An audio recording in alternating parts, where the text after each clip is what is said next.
Hey guys, this is Kite again.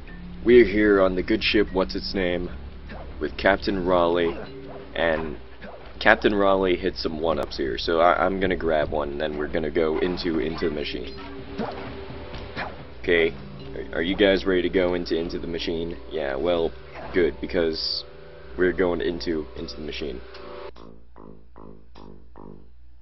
Welcome to into the machine. Better close those furnace doors. Jump and press the square button. That'll slam them shut. Yeah, let's run this joke into the ground 5 seconds in, why don't we? Really though, it's just another gameplay gimmick. Engine room. My analysis tells me that if you trace the spinning crankshaft all the way back to its source, you'll find Raleigh's treasure key and sabotage his machine while you're at it. One of the neat things is that they actually give each level some sort of purpose. Hold down the circle button near the blue stealth auras to perform super sneaky thief moves. And they always shove Bentley in there as well in order to tell us about doing everything that we already know how to do. I guess it's nice if you randomly get into this level and you're halfway through sneaking it through, and he decides to tell you how to sneak through, you know. Redundancy. About as redundant as missing this jump a second time. You know, just try to be cool, trying to show off, man. But no. Sometimes you just gotta do things the safe way, the cool way, the thievy way. Just gotta sneak and hold that circle button, man. Otherwise, we're still doing the same thing, except this time we actually have more of a purpose. I mean, in the first level, we were just in France. In the second level, we were just supposed to be getting to the ship.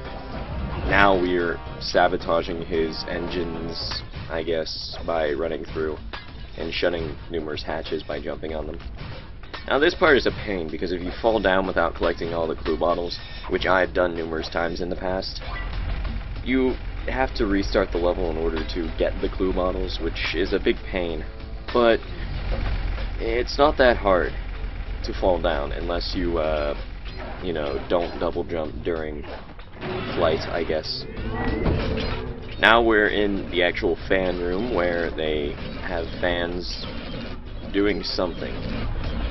I'm not sure. They're obviously electrified, and furthermore, they're spinning, which I guess does something.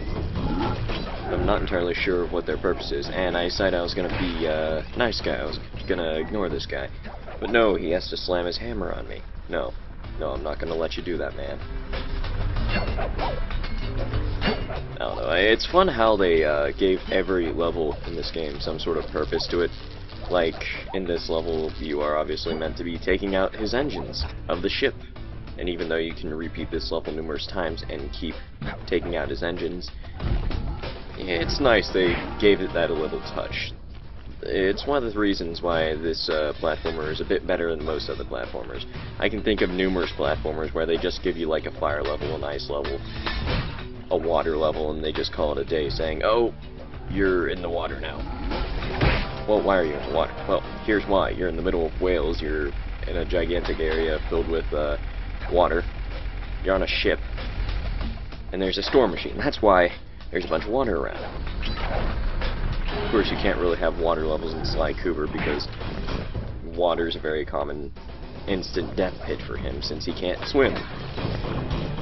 But you know, I figure the analogy still stands to some extent. Either way, we've almost picked up every single clue bottle now, and furthermore, we're actually right at the end of the level, I'd say. It's just a matter of collecting all the clue bottles before we head off to seek the treasure key.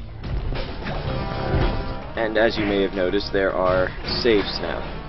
Safes are basically a way for them to put two clue bottles together without just putting two clue bottles together. One more clue if you're gonna open this vault. It's basically a way to make it look neater, I guess, you know, make it look like they didn't just shove two clue bottles together because, you know, they decided they were going to put multiple clue bottles next to each other. That's one of the weird things about this game. They'll give you missions where you have to find like 30 clue bottles, but there are only like 10 spots where you'll find them. Either way, this is the most useful move in the game by far. that we're about to get. I'll explain why after we get it and after you get to see it.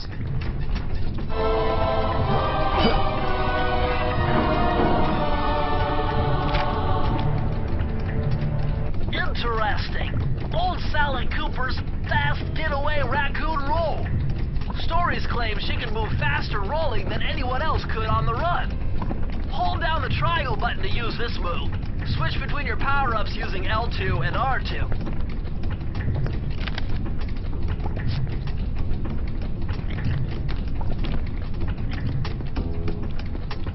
Now, why is this move so useful? Well, it's because you're moving so darn fast.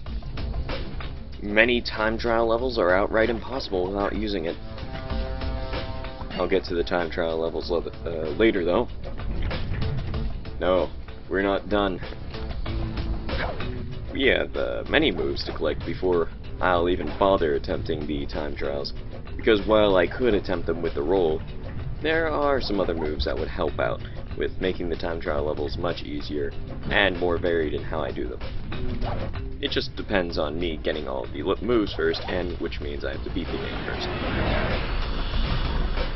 So instead, let's just jump through here.